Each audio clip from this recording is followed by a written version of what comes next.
Hello everyone, welcome to my channel Sadhyasri craft work. ఎలా ఉన్నారు అందరూ? ఐ హోప్ అందరు బాగున్నారని అనుకుంటున్నాను. నేను కూడా చాలా బాగున్నాను. ఈరోజు మనం బాగా ట్రెండింగ్లో ఉన్న ఇన్విజిబుల్ చైన్ తయారు చేస్తున్నాను. దానికోసం మనకు పెండెంట్స్ తీసుకోవాలి, స్టోన్ పెండెంట్స్. అవి మనమే తయారు చేసుకునే పెండెంట్స్ ఇవి. అండ్ మధ్యలో లాకెట్ కూడా నేను రెక్టాంగులర్ షేప్ పింక్ కలర్తో తయారు చేసుకున్నాను.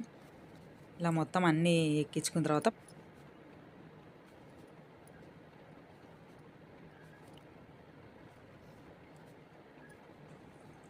ఇలా లాక్ చేసుకున్న తర్వాత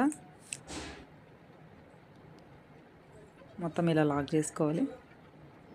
తర్వాత ఇది నేను మీషోలో చూశాను నెక్ సెట్, దానికోసం రెప్లికా అలాగే ట్రై చేద్దామని అనుకున్నాను. ఫస్ట్ టైం ట్రై చేశాను. ఎలా ఉందో మీరే కామెంట్ బాక్స్లో కామెంట్ చేయండి. Thank you so much. ఎవరికైనా కావాలంటే పైన ఇచ్చిన నెంబర్కి వాట్సాప్ చేయండి. ఎలా ఉందో చెప్పండి. బాయ్.